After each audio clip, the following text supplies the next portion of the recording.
全国のウォーシップコマンダー好きと海軍好きの皆さん、こんにちは。今回からルルザウェーブス3の実況プレイを始めるよ。このゲームは政府からかすめ取った予算で軍艦を作り、戦争をしていくゲームね。そして失脚に気をつけながら、自国領を増やしたりメ軍艦を作るのもこのゲームの特徴だね。やろうと思えば人口と量産の夢ではないわ。それじゃ早速、ユージャンボンブとバッフクランとコブナント言いに負けない忘れてたけど海軍を作っていく1890よ。年から1970年までが舞台で宇宙人も出ないから。今回プレイする国家は1890年シナリオの日本だよ。この時代の日本は貧乏だけど、立地がクソ田舎すぎてヨーロッパ諸国に攻められにくいのが特徴ね。それに経済成長も早くて、1960年代頃には世界2位の経済大国になるよ。そして設定はこんな感じでいくよ。上から艦隊規模最大、研究速度遅延なし、史実通りの年代で技術開発、戦時賠償マシマシね。プリチする気満々じゃないですか。細けいことはいいんだよ。皆さんおはようございます。今月羽、一機から飛ばしていくわよ。いいわね。うるせえよバカ。は？そんなことより、この艦隊戦力をどう思う？文字が潰れて読めない。画質設定は次回直すとして、戦艦4隻を保有しているのは強いと思うんだけど。だけど肝心の性能がね、元ネタの初代不装と比べて手法が2機増えているけど、せいぜい海防戦艦ぐらいの性能しかないわ。そんなに低いの？何せ仮想敵の真の戦艦がこれだからね。真はこの同型艦を3隻保有しているわ。ひえ。だけど画像に出ている装甲巡洋艦の性能は真を上回っているわ。戦艦は高額ゆえになかなか戦場に出ないから、装甲巡洋艦が海戦の主力になるからね。また防護巡洋艦も20ノット以上で統一されているから、艦隊行動がやりやすいわ。いや、真はもっとやべえ防護巡洋艦揃えてるんだけど。こいつらと遭遇したら、高度の柔軟性を維持しつつ臨機応変に対処ってことで、あ、はい。最後に我が国と真の艦隊戦力を比べると、表の通りになるわ。数の上だと装甲巡洋艦以外はこちらが上。だけど互換性能だと真の戦艦が圧倒的ってことになるね。なので私的には、戦艦4隻装甲巡洋艦4隻を揃える44艦隊計画を強く推奨するわ。最低でも戦艦4隻が揃えば、真に海上封鎖される事態は避けられるしね。アーシとしては、海軍の意見に大賛成である。それじゃあ44艦隊実現を目指して、頑張りましょうね。艦隊建造の前に、まずは仕込みから始めるわ。研究予算を最大にして、それぞれの優先度を設定。ちなみに優先度を全部ハイにするのは、全部ロー扱いになって逆に研究が遅くなると公式が警告しているから注意だよ。今回はややハイ項目が多めだけど、初心者はファイアコントロール、マシンナリーデベロップメント、シップデザイン、ターレット&ガンマウンティングスの4項目をハイにするのが無難で。日本語に訳すと、射撃管制技術、船舶機関、設計思想、砲塔搭載技術だね。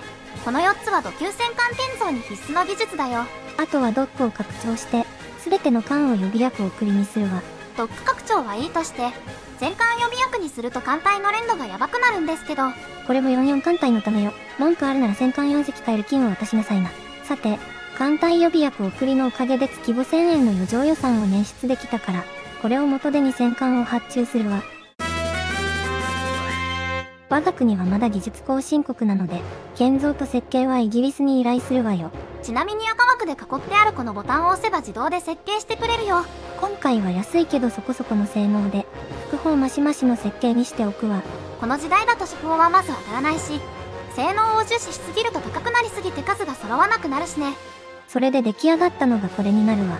初瀬型戦艦、速力18ノット、地砲12インチ4門、副砲6インチ12門、3インチ20門、最大走行圧 6.5 インチで、1000ヤード以外なら12インチ弾を弾く程度の走行だね。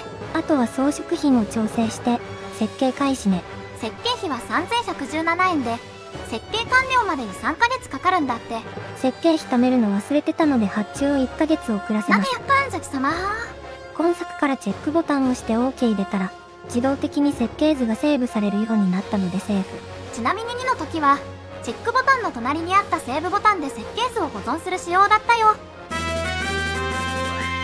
それじゃあ時間を進めましょうか。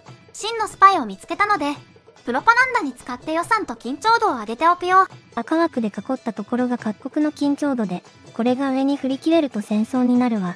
それと国旗の下にあるのは諜報費用で、今は真に最大投資しているわよ。そして画面の方では、装甲巡洋艦の設計も開始。装甲巡洋艦の方は出撃の機会が多いから、性能重視で設計していくわ。技術的問題で、9インチ未満は発射速度が1割減だって。だったら9インチ砲採用してやろうじゃないの。その後はメイン走行を増やし、主要区画以外の走行を全開して排水量を受け散る設計にしたよ。砲塔や機関炉をぶち抜かれなきゃ問題ないからね。代わりに変異質とかが非能味になるんですが、それは。大和魂を信じなさい。というわけで、岩手型装甲巡洋艦の設計が完了。排水量7000トン、速力20ノット、主砲9インチ4門、副砲6インチ8門と3インチ12門、水中魚雷発射艦2門。設計開始を承認して3月への6同盟締結のお知らせ。日露間の緊張度は妙に上がりやすいからやばいわよ。4月は特に何もなく、初瀬型4隻を発注。月839円の赤字だけど、ちょいと緊張度を上げればすぐ予算増えて黒字になるわね。お主も悪の。なんでか知らんけど、ロシアとの関係が急速に悪化しやしたぜ。うわぁ、予算いってる場合じゃねえ。今改正したら滅亡する。とりあえず落ち着いて岩手型4隻発注。予算の当てがねえ。今は予算より戦力増強を。さらに突然のテロによる開戦に備え、全艦艇を現役復帰。赤字が月額約7000円になりました。岩手型4隻を即建造停止。これゲームだから良いけど、造船所からしたら訴訟レベルの対応では。大口契約結んだ瞬間、貴重な大型ドックを無期限使用停止されるとか株主総会を割れレベルね。なんかフランスのスパイ見つけたけど、作者も大混乱して予算上がらない方を選択。中国でもなんか暴動起きたけど、介入しないで緊張度を下げるわ。ロシアとの緊張度は若干下がったけど、それでも焼け石に水レベルだね。2ヶ月後の10月には、開戦に備え船団護衛用のコルベットを設計。この時代なら通報艦という言い方が正しいかもね。そして同月にはイタリアがアルバニアを併合したわ。どうでもええわ。そして金剛丸型コルベットを6隻建造。初期から建造枠に入っていたボーボ準秋津島が来月完成だから、建造費は捻出できるわね。後ドクロ関係も悪化してるね。我が国としては、毒不通の友倒れは大歓迎である。じゃあ一緒に加速主義で原始時代に向か何って加言ってんだこい速しようね。つ。11月にはバルカン危機の責任を全く関係ない中国に押し付けたり、12月には中国のスパイをプロパガンダに利用。駆逐艦技術も解放されたよ。ただこのゲーム、本来駆逐すべき水雷艇がいないのよね。水蒸気母艦枠を利用して、水雷艇母艦と水雷艇を建造できれば面白いかもね。まあ、100トン前後の水雷艇が海戦に使えるとは思えないけどね。そして年が明けて1891年1月時点の各国関係。これマジ？現実と同じくロシアが世界の敵と化しつつあるわね。そして1891年時点での各国艦艇数だよ。我が海軍にボーボ準秋津島、新国海軍には装甲準が1隻加わったようね。これが真の新型装甲巡洋艦、福波だよ。性能的には我が国の装甲巡洋艦に砲撃力で劣る程度ね。ちなみにゲーム内ではピン開発前という時代背景を考慮して、中国語は全てウェード式で表記されているよ。3月にドック拡張が完了。予算を犠牲に、首相がロシアとの緊張度を下げたわ。首相言うの。9月にはエロが開戦寸前まで緊張度が上昇。12月にはエイシンが開戦寸前に。そして1892年1月時点での国際緊張度はこんな感じ。みんなギスギスしすぎだよ。今更だけど、緑は平時、茶褐色はやや関係悪化、黄色は開戦2歩手前、オレンジは開戦1歩手前という意味だからね。でもさ、この状況でエイシンが開戦したら漁夫の利が狙えるんだよね。もちろん、何せ大英帝国は世界中に拠点を持つから、たとえ中国相手でも大艦隊を派遣できますから。というわけで、水師準備として砲術特訓を開始。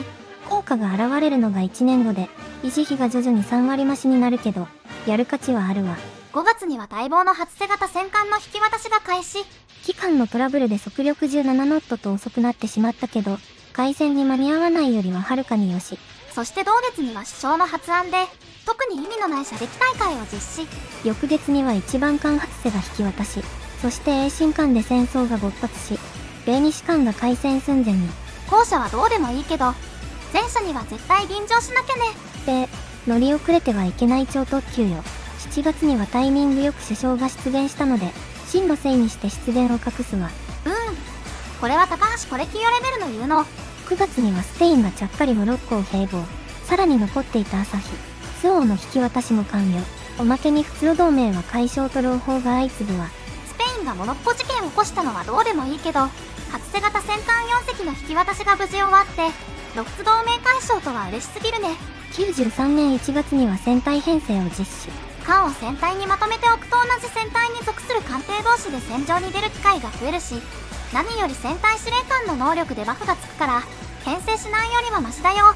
例えるならホイホーの陸軍元帥みたいなものね。ただしデバフをつける司令官や艦長もいるので注意ね。イギリスが防護順2隻と戦艦1隻、清が防護順1隻を失った報告の直後に開戦。赤枠が船団護衛に必要な護衛艦の数だけど、今回は多めに5隻のコルベットを船団護衛に出すわ。そして開戦後すぐに中規模の巡洋艦船が勃発。当然相手になってやりますわ。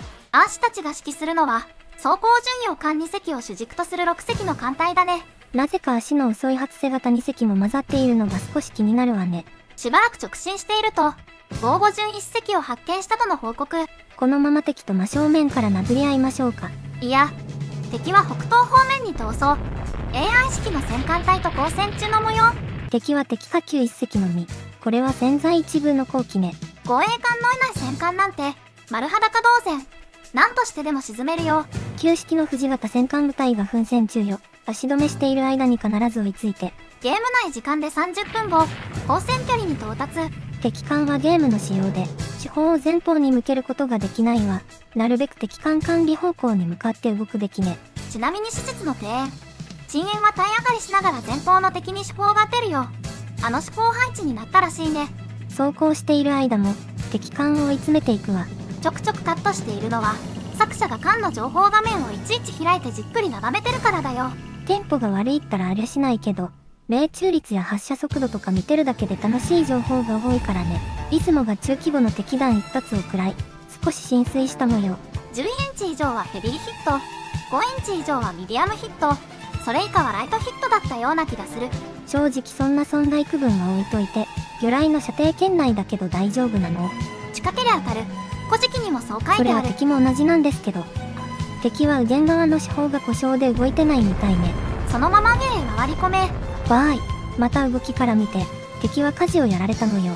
まあこのゲームの火事って比較的簡単に治るものなんだけどね。まあ火事が治っても、撃てる砲がなきゃ問題ないよね。敵艦、主砲2機とも沈黙。あとは囲んで砲で殴る。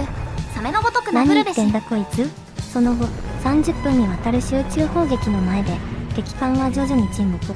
だけどゲーム時間で5分前、常盤が敵火球の主砲弾を一発食らったのを確認してみると、敵火球の前主砲が復帰していたわ。あの状況で復帰するとはすごいな。だけど最後は出雲から発射された魚雷が当たり、沈没。おそらく、世界で初めて魚雷で沈んだ戦艦だろうね。AI 国家同士の戦闘で沈んだ船は、沈没した原因まで生成されませんからね。こうして新側の艦艇が全滅する形で戦闘終了。我が方は戦没艦を出さずに、敵戦艦の撃沈に成功。大戦果ね。戦艦遅延は110発の砲弾を受けながら戦闘を続けたとは、敵ながらバレだ。同月、砲術特訓が終了。さらに A 海軍が防護順1隻を失うも、真の戦艦と装甲順を1隻ずつ撃沈。翌月、我が海軍は真の大戦団を襲撃。見ればわかるけど、敵に対し数倍の戦力で殴ってるから虐殺ね。片方の軍人が一方的にやられるのは虐殺とは言わないんですよ。はい。そして戦団13隻中、11隻を沈める大勝利を収めるわ。我が軍とイギリス海軍を前に、清はついに領土割譲ありで和平を結ぶことを提案。当然、真ん中の要求をさらに過酷にするを選択し、和平を結んだわ。悩んだ末、台湾を選択。戦勝点少ないけど、ぶっちゃけイギリスに便乗して勝っただけだから上出来ね。こうしてロフツ日戦争の危機をなんとか回避して、清から領土をかすめ取ることに成功。ついでに射撃管制装置の技術も進んだわ。さて切りが良いので今回はここまで。次回、収録してないからどんな展開になるかわからない。に続く。あ。